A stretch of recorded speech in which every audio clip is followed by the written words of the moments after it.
Խորհրդարանը քննարկեց Հայաստանի և Ղազախստանի կառավարությունների միջև դիվանագիտական ներկայացուցչությունների շենքերի կառուցման համար հողատարածքների փոխադարձ տրամադրման մասին համաձայնագիրը։ Այն նախատեսում է, որ Երևանում և Աստանայում երկու երկրների դեսպանությունների կառուցման նպատակով 49 տարի ժամկետով կհատկացվեն համարժեք հողատարածքներ, խորհրդանշական տարեկան 1 դրամ և 1 տենգե վարձավճարով։ Ղազախական կողմը հայկական կողմին 49 տարի ժամկետով օգտագործման է տրամադրում Աստանա քաղաքում Արգանատի փողոցում գտնվող շինություններից և տարանցիկ հաղորդակցություններից ազատ նույն չափի 0.33 հեկտար ընդհանուր մակերեսով հողատարածք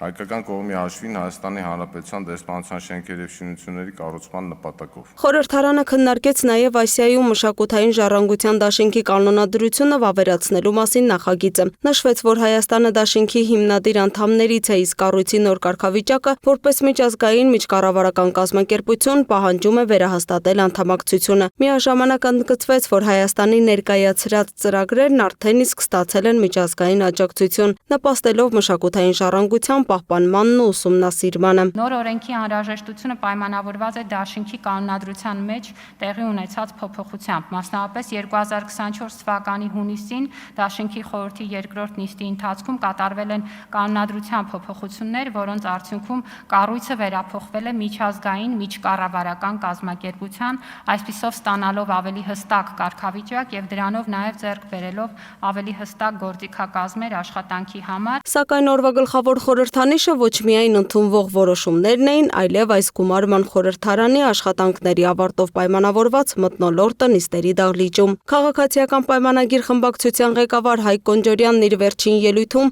շնորհակալություն հայտնեց ազգային ժողովի նախագահ Ալեն Սիմոնյանին, ընդգծելով, որ նա Հայաստանի պատմության մեջ առաջին ազգային ժողովի նախագահն է, որն ամբողջությամբ պաշտոնավարել է իր հնգամյա ժամկետը։ Կոնջորյանը հիշեցրեց անցած տարիների դժվարությունները, նշելով, որ խորհրդարանը կարողացել է պահպանել իր դերակատարումը պետականության ամրապնդման գործում։ Ազգային ժողովի 8-րդ գումարումը ձևավորվեց հետպատերազմյան շրջանում, արտահերթ ընտրությունների արդյունքում։ Դրանից հետո մենք ունեցել ենք շատ տուրբուլենտ ժամանակներ, մենք ունեցել ենք 2022 թվականի սեպտեմբերյան իրադարձություններ, որոնք որ պարբերաբար զուգորդվել են ներքաղաքական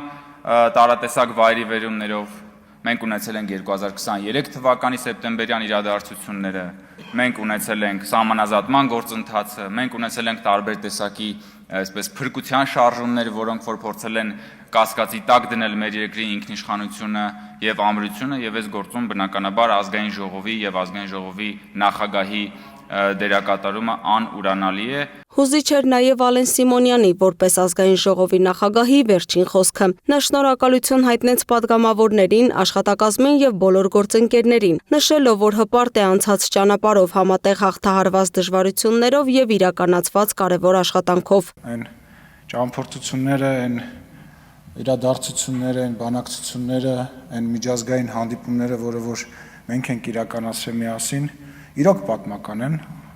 մերսի շատ, ապրեք բոլորդ։ Ես նույնպես շնորհակալություն եմ հայտնում բոլորիդ, նաև աշխատակազմին, բոլոր բաժիններին շնորհակալություն եմ հայտնում եւ պարոն Ռուբինյանին, իմ ընկերոջը հաջողություն եմ մաղթում, թող ինքը լինի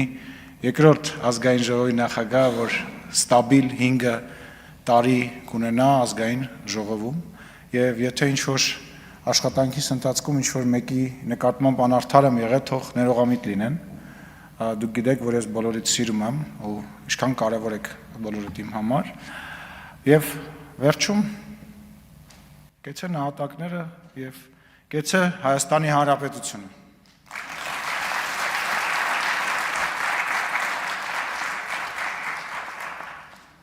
Ազգային ժողովի նախագահի տեղակալ Ռուբեն Ռուբինյանը բարձր գնահատեց Ալեն Սիմոնյանի հնգամյա աշխատանքը, ընդգծելով, որ այն իրականացվել է Հայաստանի համար բացառիկ բարդ ժամանակաշրջանում։ Պարոն Սիմոնյանը շատ կարևոր ժամանակաշրջանում է ազգային ժողովի նախագահ եղել, աշխարհի ամենահեշտ ազգային ժողովում չի, որ նախագահ է եղել, բոլորը տեսել եք, թե ինչ մարդկանց տեղտեղել սուբյեկտների հետ է ստիպված եղել շփվել։ Այս տարիների ընթացքում Հայաստանը անցել է բազմաթիվ բարդությունների, դժվարությունների միջոցով, բայց մենք բոլորս Հայաստանի Հանրապետության վարչապետի գլխավորությամբ եւ մենք էլ ազգային ժողովում պարոն Սիմոնյանի գլխավորությամբ հասել ենք մեր ամենակարևոր խոստման կատարմանը, խաղաղությանը, եւ ես ուզում եմ շնորհակալություն հայտնել պարոն Սիմոնյանին մեր քաղաքական թիմը առաջնորդելու համար։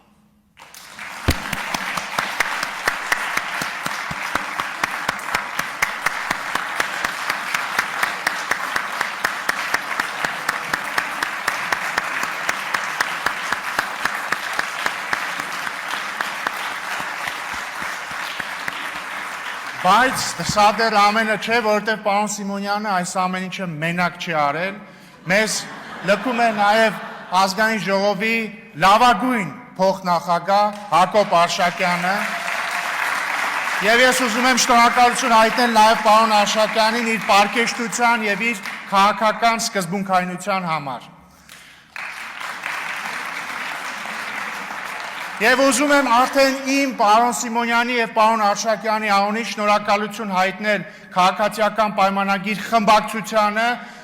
պնդության, հաստատակամության համար եւ խմբակցության ղեկավար Հայկ Կոնջորյանին, որը կրկին փայլուն կատարեց իր առաքելությունը։ Շնորհակալություն։